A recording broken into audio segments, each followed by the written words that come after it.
Assalamualaikum warahmatullahi wabarakatuh. Halo guys, kembali lagi bersama saya Bobby Herian, dan kali ini kita akan kembali mengomentari video dari Juli yang berjudul Dwinatur Yesus Ngawur. Bagaimana dengan Mu'tazilah? Kita akan langsung tonton videonya guys, dan habis itu akan kita komentari. Nah, kemudian Ahlus Sunnah wal Jamaah. Ahlus Sunnah wal Jamaah berpendapat bahwa firman itu bersifat gair al-makhluk. Kalau Mu'tazilah tadi itu firman adalah makhluk.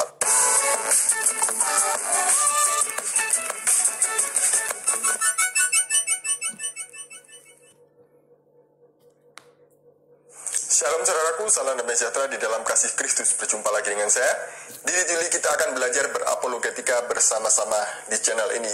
Dalam video kali ini saya mau menanggapi kembali Ustadz Subandi Sukoco, karena beliau mengatakan bahwa Dwinatur Yesus itu ngawur. Dalam video ini sebenarnya masih menjadi satu video dengan yang beliau menolak Muhammad itu nabi yang buta huruf. Nah, sebelumnya mari kita melihat video berikut ini. Sama dengan orang Kristen juga begitu. Ya, padahal Yohanes jelas mengatakan firman telah menjadi manusia. Jadi Yesus itu manusia. Orang firman telah menjadi manusia. Tapi untuk membenarkan dogmanya, dibangunlah Dwinatur Yesus, yang itu merupakan dogma yang dibangun oleh siapa itu? Bukan Tertullian, siapa? Aprilianus atau siapa gitulah. Ya logikanya kan kalau menjadi manusia ya jadi manusia, berarti bukan lagi, kalau memang itu Tuhan ya berarti bukan lagi Tuhan gitu. Jadi manusia guys, pure manusia gitu kan. Itu maksud yang dimaksud oleh Ustadz Subandi Sukoco ini. Itu kan ngawur itu. Orang jelas-jelas Yesus itu manusia, dan Yohanes juga mengatakan firman itu telah menjadi manusia, bukan firman itu telah menjadi manusia dan Allah. Ya. Jadi menurut Ustadz Subandi Sukoco tadi itu, Yohanes mengatakan bahwa firman telah menjadi manusia. Ingat ya, kata beliau tadi itu firman telah menjadi manusia, bukan menjadi Allah dan manusia. Disinilah gagal paham beliau tentang Yohanes 1. Nah, kemudian saya lanjutkan, tetapi untuk membenarkan dogmanya, dogma gereja, dibangunlah Dwinatur Yesus, dan itu ngawur, kata beliau. Jadi dua natur Yesus atau kodrat ganda Yesus, bahwa dia ilahi dan juga insani, dia Allah dan juga manusia, itu ngawur menurut beliau. Itu ya, karena kan dikatakan situ kan adalah firman yang telah jadi manusia. Yang telah jadi manusia ya. Tepung yang sudah jadi roti, bukan lagi tepung, tapi sudah jadi roti ya. Tepungnya mana? Nggak ada lagi, jadi roti gitu guys. Nasi dari bubur, berarti nasi nggak ada lagi, yang ada sekarang bubur gitu. Berarti bubur bukan nasi ya, ingat ya, bubur bukan nasi. Karena nasi beda lagi gitu. Ngerti ya maksudnya ya? Nah, Clark Kent misalnya, kayak Clark Kent jadi Superman misalnya, atau apalah, Bruce Lee jadi Batman, atau ulat jadi kepompong, ya kan? Berarti ya itu tadi, berarti ulat bukan ulat bukan lagi kepompong gitu. Ulatnya mana? Udah jadi kepompong gitu. Clark Kentnya mana? Jadi Superman gitu. Ini sesuatu yang udah berubah itu guys. Dia tidak lagi memiliki sifat awalnya gitu. Paham ya? Tuhan yang berubah di manusia, berarti sifat Tuhan hilang. Dia jadi manusia gitu kan. Karena berubah guys. Berubah gitu. tidak berdasarkan Alkitab, tapi hanya dogma yang dibangun oleh gereja.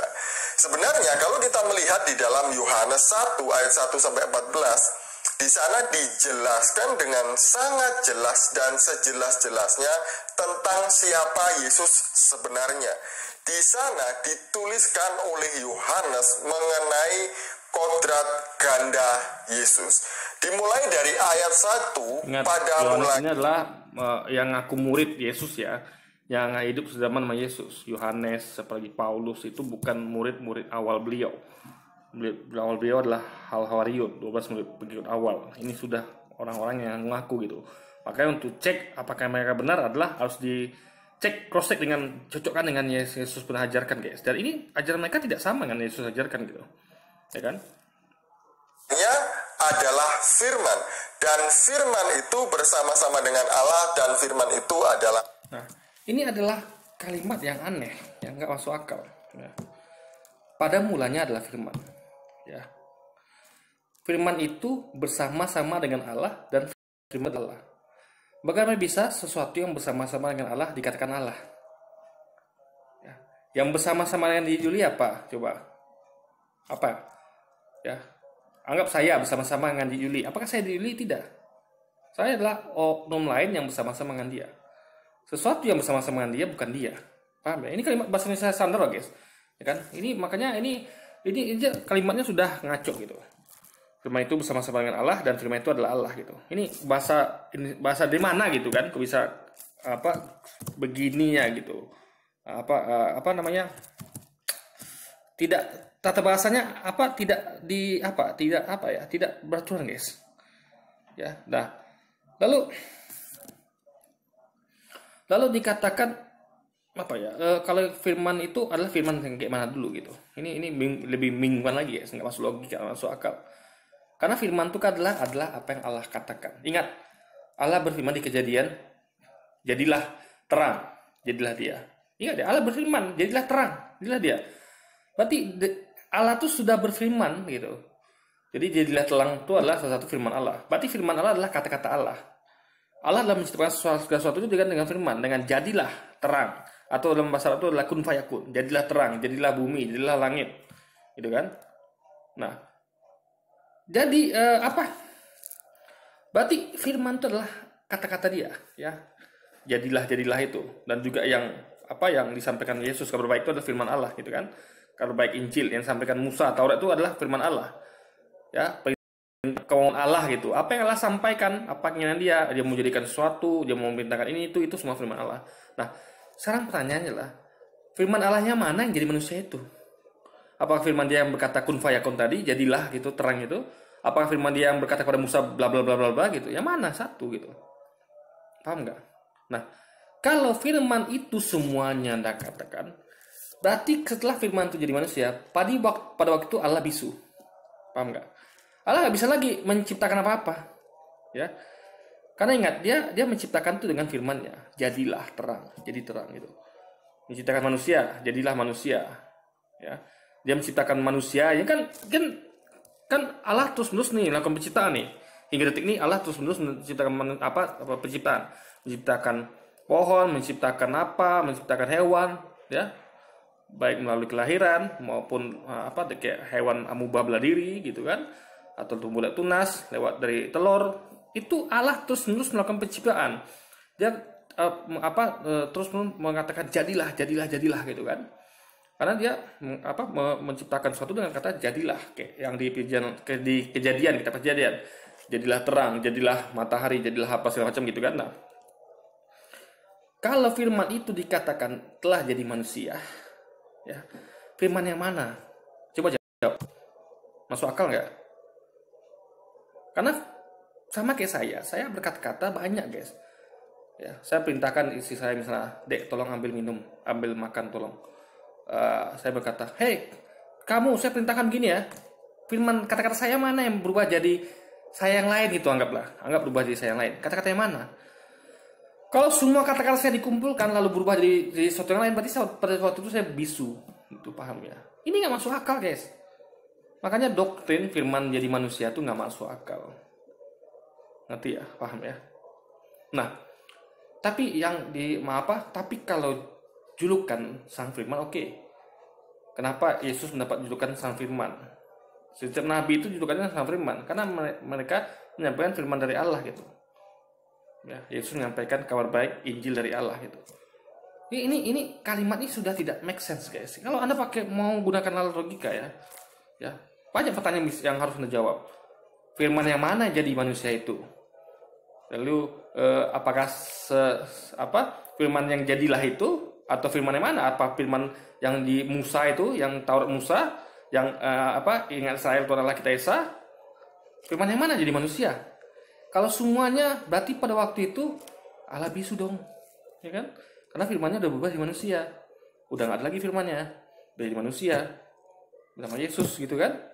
Nah, sementara kejadian penciptaan terjadi terus setiap detik, di mana-mana ada kelahiran, ada makhluk baru, ya makhluk baru dari hasil lahiran, dari telur dan segala macamnya gitu.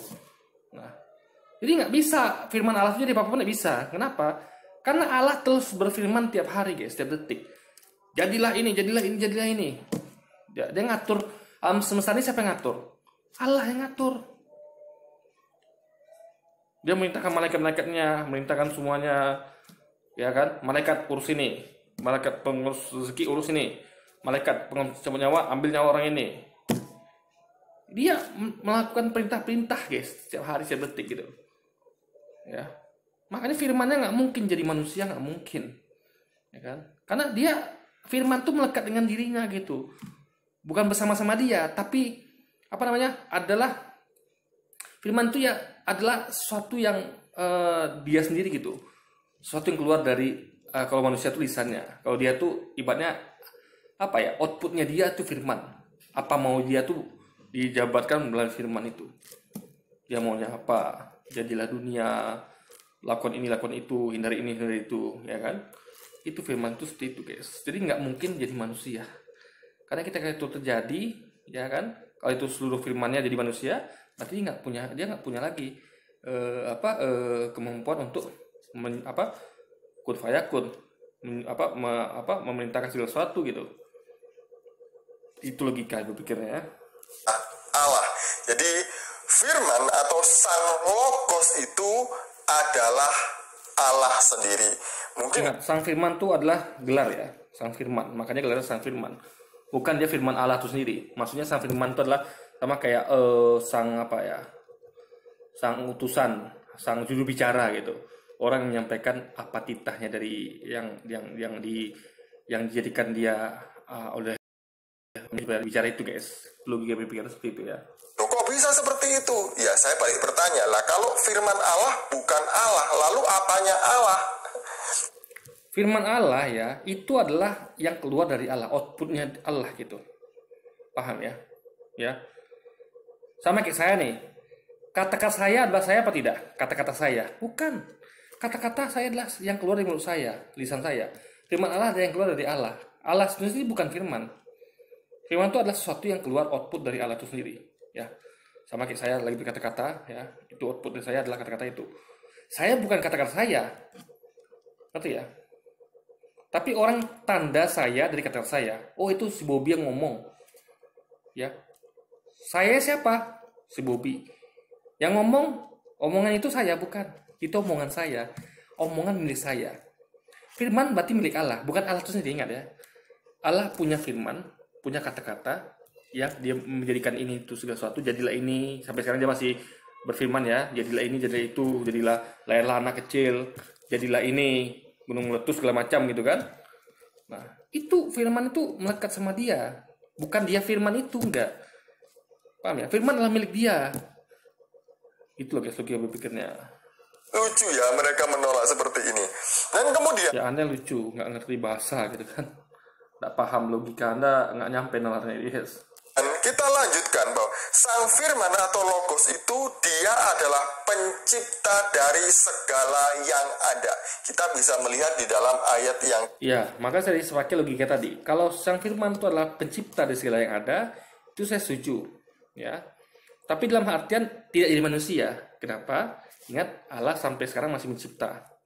Dari mulai sejak bumi diciptakan hingga sekarang Allah masih terus mencipta. Dengan lahirnya anak, ya kan? Lahirnya hewan, tumbuhan baru, itu Allah mencipta tiap hari, tiap detik. Jadi nggak mungkin yang fungsinya itu firmannya itu jadi manusia itu nggak mungkin. Itu yang ngerti maksudnya ya. Karena ketika kita berubah dari firman itu jadi manusia, berarti Allah berhenti mencipta. Berarti Allah bisu. Dan itu nggak mungkin. Benar nggak? Berarti Allah mungkin nggak Allah berhenti mencipta. Karena yang fungsinya untuk mencipta itu sudah jadi manusia gitu. Ya kan? Benar nggak? Logikanya seperti itu guys, gampang ya. kedua dan ketiga 3. Sebagai pencipta, dia datang kepada milik kepunyaannya, namun mereka tidak mengerti. Ia datang kepada milik kepunyaannya, tapi orang-orang punya itu tidak menerimanya.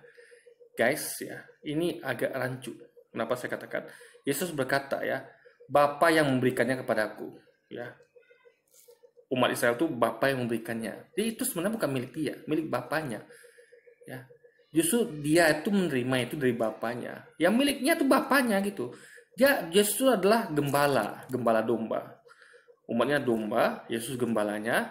Pemilik domba siapa? Bukan gembala. Yesus hanya menggembalakan domba-domba pemiliknya. Paham ya? Itu ya, saya pernah bahas di video saya sebelumnya itu, saya lupa judulnya apa. Di situ saya bahas jelas ya, saya lihatkan ayatnya lengkap sama konteksnya. Yesus hanyalah seorang gembala yang menggembalakan domba pemiliknya. Pemilik siapa? Allah Bapanya. Yesus hanya diberikan kuasa untuk mengelola itu. Ngerti ya poinnya? Jadi ini nggak masuk akal kalau dikatakan itu orang itu adalah milik Yesus, enggak. Mereka ini adalah domba titipan gitu, istilahnya, yang diberikan kepada Yesus untuk dikelola, bukan milik dia sebenarnya, milik Bapanya, guys. Kenalnya, kita bisa melihatnya di dalam ayat yang ke-11. Dan kemudian, makanya ayat ini berbeda dengan yang Yesus ajarkan kan. Saya udah katakan ya guys ya, Yesus pernah mengancam nih, apabila seorang nabi dengan berani mengatakan apa yang tidak pernah aku katakan, ya, dan dengan berani mengajarkan apa yang tidak pernah aku perintahkan untuk ajarkan padanya, nabi itu harus mati, guys. Ini sama nggak ajaran Yesus? Enggak kan? Apa nih pada Yohanes ini?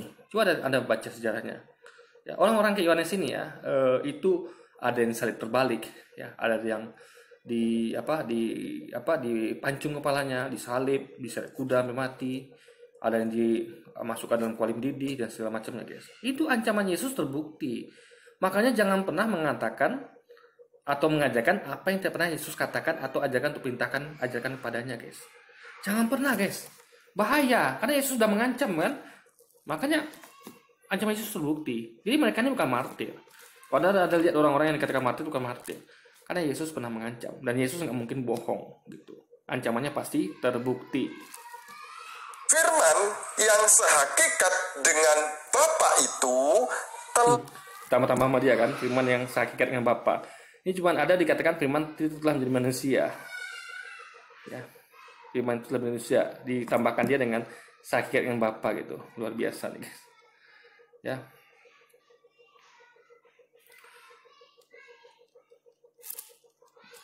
menjadi manusia. Ayat yang ke-14. Dan melalui sang firman atau logos itu kita bisa. Ini maksudnya ya. Banyak yang tidak mengerti ini. Tidak seorang pun yang pernah melihat Allah. Tetapi anak tunggal Allah ya, yang ada di pangkuan Bapa, dialah yang menyatakannya. Maksudnya gini guys ya. Meskipun orang tidak pernah melihat Allah atau Allah ya, saya nyatakan Allah itu ada. Yesus nyatakan itu dengan ajaran-ajarannya, ya, dengan pernyataannya bahwa Allah itu ada walaupun tidak pernah ada yang melihatnya gitu. Paham ya? Karena kalau dikatakan tidak ada seorang pun pernah melihat Allah, berarti Yesus bukan Allah. Karena kalau Yesus Allah, berarti berubah kalimatnya. Tidak ada seorang pun pernah melihat Allah, tapi sekarang kalian melihat Allah gitu. Gitu ya kalimatnya ya. Tapi tidak. Yesus katakan apa? Ya, anak tunggal Allah yang ada di pangkuan Bapa, yaitu saya, ya itu kan. Dialah yang menyatakannya. Ada gitu guys, walaupun tidak ada yang pernah melihatnya. Ini kalimat sederhana loh, yang kenapa tidak dimengerti gitu. Ini banyak orang-orang di kayak di Juli ini yang ngerti akan kalimat sederhana seperti ini gitu. Gitu loh guys, logika berpikirnya. Kita melihat Allah. Nah, dari satu perikop ini kita sudah bisa melihat bahwa Yesus atau Sang Firman atau Logos itu ketika dia nusul menjadi manusia, maka dia punya dua kodrat ganda. Serentak dia ilahi karena dia Sang Firman yang berasal dari Allah, serentak dia insani karena dia mengambil. Dia lupa, sudah berubah, telah berubah jadi manusia. Saya tanya baik-baik lagi. Tepung kalau sudah berubah jadi roti, ya, tepung masih dapat tidak? Tidak, dia jadi roti. Kalau roti itu Anda bakar, dia akan keras. Roti itu Anda rebus, dia akan lunak, tapi tetap bukan tepung lagi. Karena kalau tepung itu punya sifat yang Anda tahu ya, tepung itu guys ya, itu saus saya itu rasa tawar itu. Jadi ingat, roti itu dicampur ya, tepung jadi roti. Itu berarti Anda mencampur roti dengan tepung dengan macam-macam, ada gula segala macam, sehingga rasanya beda dengan tepung. Anda ginikan tepung, pasti rasa beda dengan roti. Karena berubah di roti, berubah semuanya guys. Ingat, teksturnya pun berubah ya. Yang tepung itu kalau anda gini kan kayak remah-remah kan, apa namanya, dia akan apa. Tapi kalau Anda jadikan roti bakar akan jadi keras, roti akan jadi lembut, roti berebus, roti kukus ya gitu ya. Tapi dia bukanlah tepung, punya sifat tepung lagi guys. Paham ya? Sama kayak misalnya ulat jadi kepompong. Ini sifat ulat guys. Kepompong itu tidak jalan-jalan kayak ulat gitu kan, atau jadi kupu-kupu. Ya, kupu-kupu itu terbang, ulat tuh masih di apa gitu, atau kepompong nggak terbang gitu. Jadi, udah berubah kan, nah itu makanya katanya udah berubah gitu. Di Juli berubah dari pemarah menjadi apa, dari bodoh, apa, dari pintar menjadi bodoh. Berubah guys, pintarnya nggak ada lagi, udah berubah jadi bodoh gitu. Paham ya? Ini yang cuma analogi ya, saya bukan mengatakan apa dia ini bodoh gitu. Analogi guys. Ketika orang berubah, berarti berubah guys. Paham enggak? Paham enggak Anda arti kata berubah? Di Juli berubah dari cerdas jadi bodoh. Masih cerdas nggak dia? Enggak. Udah berubah jadi bodoh guys. Cerdasnya ada, nggak ada lagi gitu. Dia nggak punya lagi sifat cerdas gitu. Sifat cerdasnya berubah jadi sifat bodoh. Paham nggak maksudnya? Suatu yang berubah itu tidak lagi memiliki sifat asalnya. Paham ya? Air menjadi gas. Ada nggak sifat airnya? Nggak ada lagi. Udah jadi gas deh guys. Gitu. Ya. Gas jadi air. Awan jadi air. Berubah nggak? Berubah. Nggak ada lagi awan. Sifat awan yang mengambang itu nggak ada lagi. Dia menjadi sifat air yang turun. Ingat, air itu mengalir ke bawah. Ya. Ketika gas itu ke atas. Jadi ketika air berubah jadi gas, jadi sifat air yang turun ke bawah ya, kemana air mengalir yaitu terus ke bawah. Air itu akan mencari ke bawah guys. Itu sifat air ya, dia akan terus jalan ke bawah, ke tempat yang rendah, dari tempat tinggi ke tempat rendah, itu sifat air. Ketika berubah jadi gas ya, dia akan berubah jadi sesuatu yang beda. Ya. Dia akan seperti awan, gas awan gitu kan. Air yang berubah jadi gas itu awan. Dia sifatnya akan naik tinggi gitu. Nah, kalau berkumpul, dia berubah lagi menjadi cair. Sehingga menjadi lagi air, sifat air yang netes ke bawah, dari tempat tinggi ke tempat rendah. Jadi dia harus ngerti berubah itu apa. Ketika dikatakan firman berubah di manusia, dia hilang sifat firman itu guys. Itu dimaksud oleh Ustadz Subandi